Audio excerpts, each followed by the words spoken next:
Hey, welcome to Jesus on the Fly, everybody. Hey, great to be back. Ready to go. All right, so we are really only succeeding at having Jesus on the Fly once a week. We're trying our No, we best, did it. right? Didn't we do it Tuesday? No, totally did not. We did it? Are you sure? I'm positive. Okay, as you all are, our routine is completely blown. Blown. Like, what day are we? What week is this? I am not wearing hoodies. That's all that needs to be Yes, said. and then like this weekend, I'm like, why am I not at the church when Oh, yeah. we're having worship? Does that feel weird, Pastor Dave? And I'm watching the worship service on TV with my family. It's kind of a bonus for pastors because they can be with their family. That is true. You're worshiping with us. Yeah, normally, and like, yeah, it's a it was just the real hard question is, am I going to listen to myself preach for, the sermon? It's Truth with Pastor Dave this morning. Can I listen to myself? And Yeah. I think I buckled down. I was like, okay, I'm going to sit with everybody. I almost left the room, but I'm like, okay, I'm going to sit with everybody. No, it was good. That brings the question is, I'd really like to hear from people in the comments, their experience of what it's like online worship and worshiping we have ours on News Channel Nebraska. So how are you engaging in church life still? How are you still spiritually engaging with your families and discussions around your table and devotions and stuff? But then also, what's that feel like? What's weird, I guess, about quarantine life in spiritual faith growth and stuff, and what has been great? What's kind of in between. So, all right, so that's the beginning of Jesus on the Fly. Throw up in the comments for us your experiences with quarantine life and spirituality, I guess, and church life. So we're going to do the calling of Matthew today in Matthew chapter 9 verses 9 through 13. 9 so it's pretty short, but it's got a lot packed in. Pastor Dave's going to read it. Calling of Matthew, and go, Pastor Dave. As Jesus passed on from there, he saw a man called Matthew sitting at the tax booth, and he said to him, "Follow me." And he rose and followed him. And as Jesus reclined at table in the house, behold, many tax collectors and sinners came and were reclining with Jesus and his disciples. And when the Pharisees saw this, they said to his disciples, "Why does your teacher eat with tax collectors and sinners?" But when he heard it, he said, "Those who are well have no need of a physician, but those who are sick. Go and learn what this means. I desire mercy, not sacrifice. For I came not to call the righteous, but sinners."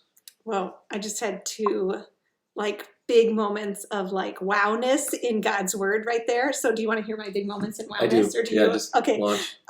Hey, hi Sarah. We see Sarah there. Nice. One big moment of wowness is number one. So Jesus calls Matthew, and that's a really tiny, and he got up and he went. And so maybe the Bible just doesn't give us more information, or maybe he just literally stood up and followed Jesus. I don't know. Yeah. It could be either of those things, but that's not the wow factor. I think one thing that's amazing is that, so then the larger portion of the story is Jesus's more of a holistic idea of Jesus, valuing tax collectors and sinners, obviously. And he doesn't just value them, he leans into them. He's reclining at table with them, which is a place of intimacy, sharing food and having conversation. The thing that was disturbing for them was not oh, Jesus is talking to tax collectors and sinners. Although maybe that was disturbing for them too. I just think it's really whoa that he was in a relationship, creating relationship with them. Yeah. I mean, the thing that jumped out to me is I've heard it lots of times where Jesus is eating with tax collectors and sinners, right? And he's being criticized, right? Yeah.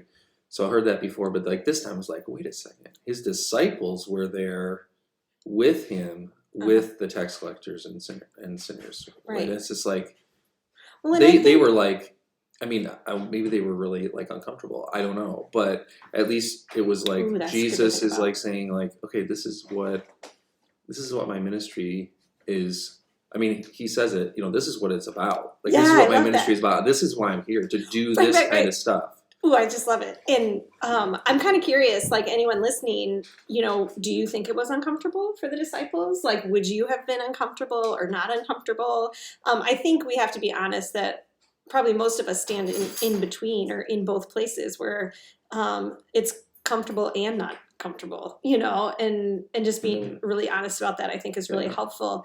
But that's the other piece that is really wild for me, is I never noticed in these passages that Jesus tells them, you know, okay, this is the purpose I've come and stuff. And then he says in verse 13, go and learn what this means.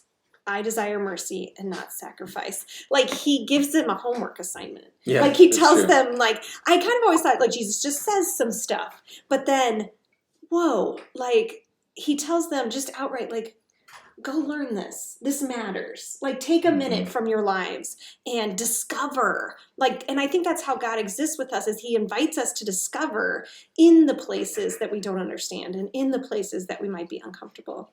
And Sarah says, the Jews there especially would have been really uncomfortable ceremonially and all of that good stuff, because these are not clean people.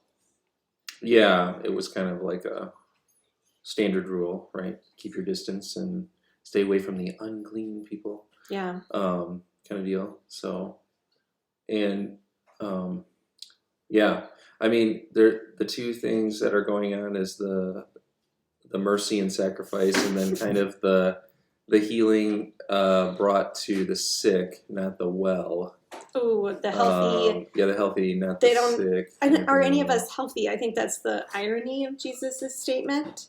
You know, I mean, he's basically pointing out that he came for Gentiles too, and that the Jews already have the word and they should know and see, you know. Yeah. But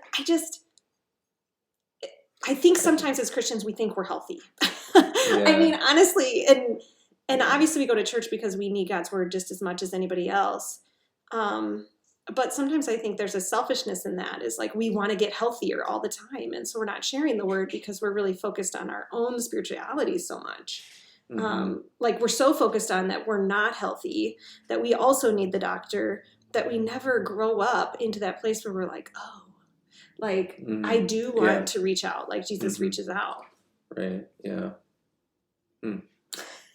There's a lot of from Pastor Dave. Well, I mean, you're right. And the Bible definitely supports that, as far as like, no one's righteous, not even one. Right. And so, like, that is a very true theological fact. But I think there's something to, like, even Matthew, as he's in the story, and he's like, he kind of reflects on his life. I don't know. I'm not sure what went through his mind, but I'm just picturing, he's like, Jesus is like, follow me. And he's like thinking to myself, you know what, this tax collecting business just sucks. It's not working out for me. And I'm a complete scammer, and I'm a swindler, and that's what I am. And like, you know, here Jesus is like, take my hand. Here's another option. And just take my hand, and you can just leave that life behind you. And how many people are just waiting for that too, I guess. I mean, I know it's not always that simple, and maybe Matthew's wasn't that simple, like you're saying, you know, honestly admitting. It's hard to say, but at the same time, like, the world and the weight of it is law. Like, this pandemic right now is law, like, sitting heavy on us. Like, we all know the world's broken. Like, we're faced with disease every day right now, and the reality that we don't have all the resources we need, even in a super resource developed country and stuff. People are sacrificing and risking their lives. It puts us in a place of knowing our need. So it's a really open time to tell someone, like, there's an answer to that need, I guess. Right. And I think kind of like the ship or whatever, are the two big naval ships.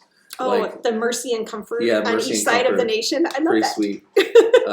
It's so awesome. And, I mean, that's just has a very, like, spiritual vibe to it. If people don't know, there's like the U.S. naval hospitals in Los Angeles and New York, and they're called Mercy and Comfort, which are the boats. So the giant, awesome. Like, medical. They're hospitals, Super cool. Boats, But, like, I mean, that word mercy is like, you know, I feel like where we are right now in our this epidemic, that it's like, this is a time for mercy. And we can see just so clearly how that plays out, as far as Jesus comparing the, like, kind of mercy and sacrifice.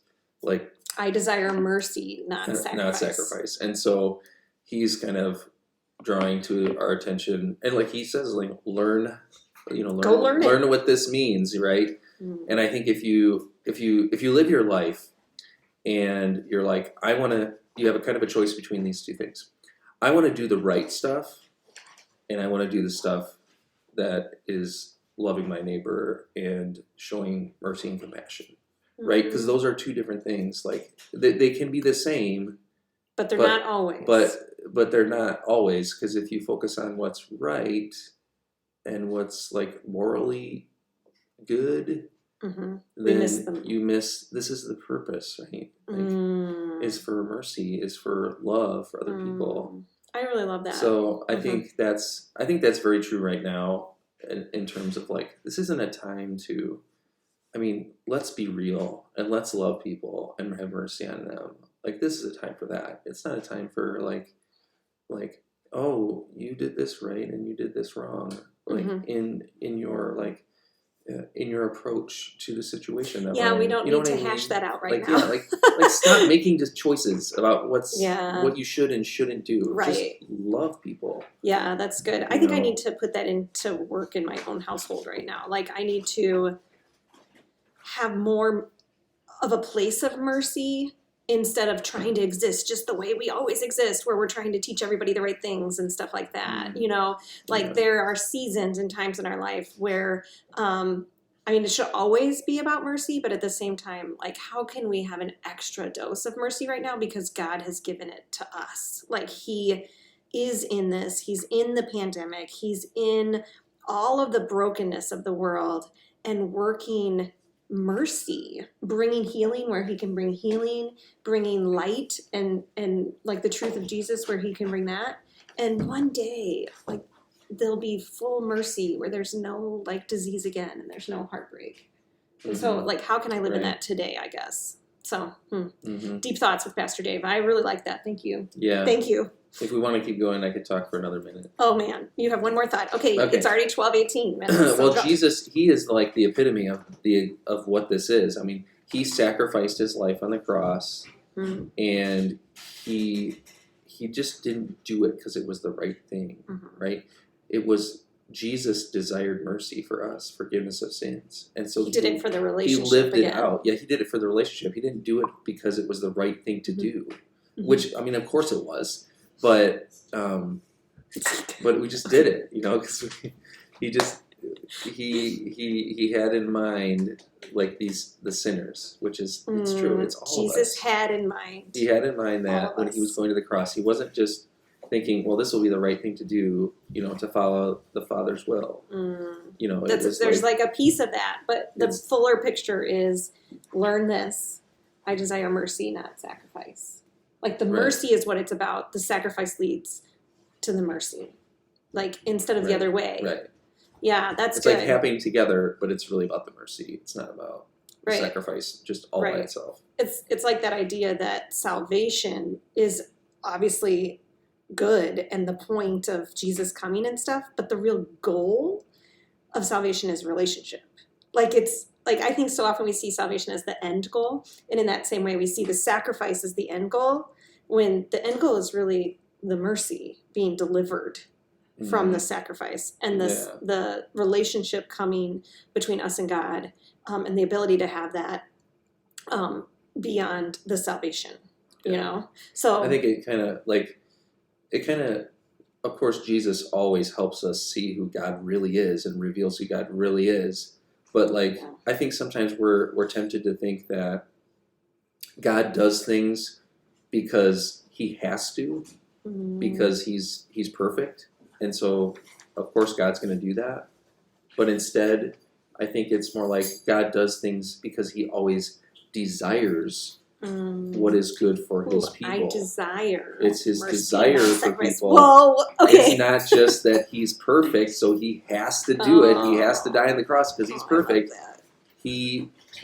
God desires it. Like, that's part of who he is. It's not just, he's not just like a robot doing the good things and the perfect things. Like, it's all because God has that desire and Yeah. love for his people. Okay, so All right, we are better wrap at it up. 15 minutes. I know, right? Longest That was Jesus so on the good, Fly though. ever. I just needed that conversation on mercy. So I guess for our listeners today, go and learn it. Like, where do you see mercy in your life today? Where can you give mercy in your day today?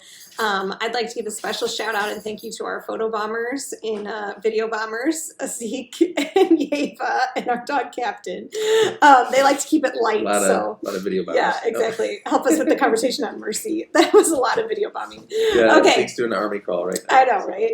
All right. Well, thanks for joining us. And please share your comments. We love to hear you and hear from you. So you can do that here on the Facebook page or over on our YouTube channel, Christ Norfolk. And don't forget to subscribe while you're there. We'll see you next time. See ya.